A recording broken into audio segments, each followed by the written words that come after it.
Good Friday afternoon. This is Stacy Emmert And Rich Viola. from InAlign Partners, and welcome to our T.G.I.F vlog.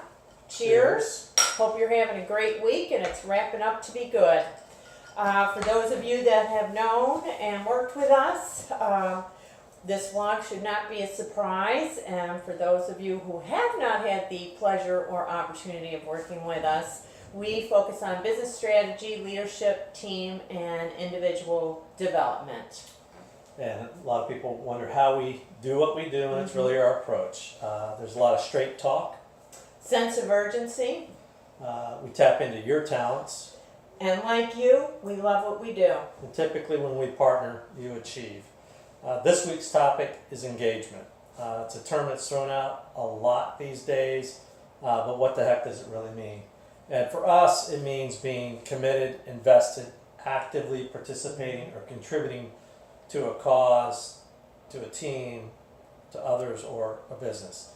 But at the end of the day, you are motivated to do that or not. So what are the triggers that motivates engagement or does not motivate engagement? What do you think? Well, I think people want to feel like they contribute to the bigger picture, that what they do on a daily basis has impact and it means something, and that they are recognized for the effort.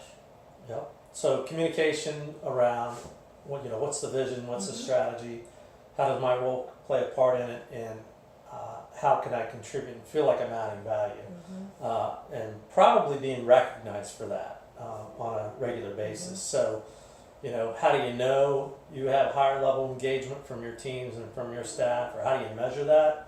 Well, there's a lot of different measurements out there. Certainly, folks do engagement surveys, customer satisfaction surveys, pulse surveys. I know larger organizations typically do that every 2 years. Maybe they'll do a pulse survey. Some of the, and what we typically look at those as being lagging indicators. Some of the leading indicators folks might look at are turnover, of course, or retention, maybe even FMLA leave. But we've worked with a lot of different companies and taken a further step to get out in front of it. And two things that I think really benefit leadership and teams and individuals is if you're just talking more and getting information both directions, but one of the things is rounding. We do a lot of work in healthcare, so that's typically easy to understand, rounding on the clinical side, but it happens every day on the corporate side as well. If you're sitting in the office on your desk majority of your day, you don't really have a sense and a flavor of what's going on out there on the floor. So rounding means anything from just walking the floor, walking a unit, or frankly just having coffee or breakfast or lunch with some of your team.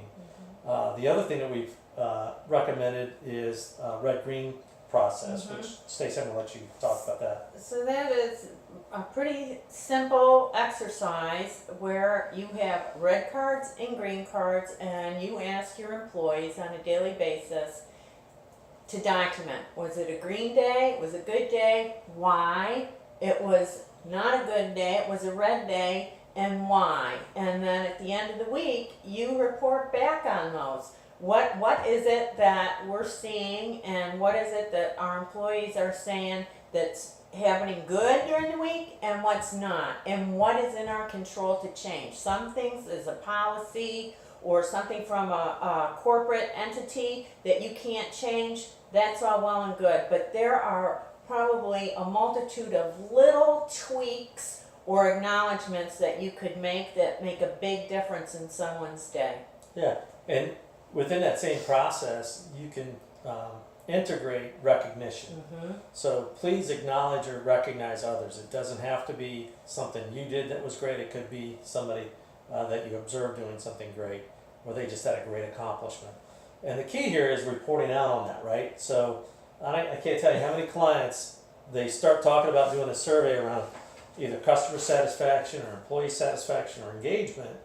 And I always caution them, just be ready to do something with the information. So don't survey a big group of people and then not share the results, or wait 6 months, 8 months, 9 months to share the results. It's too late, and they just don't believe that you care.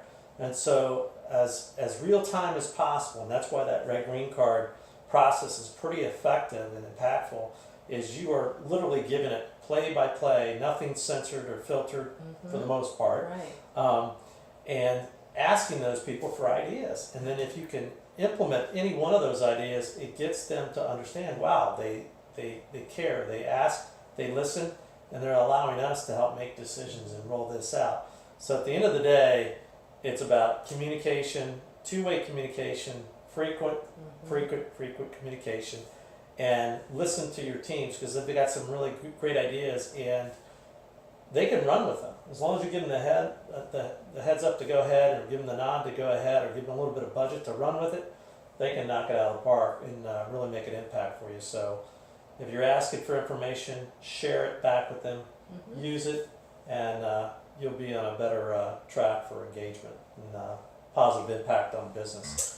So cheers, enjoy. You're right.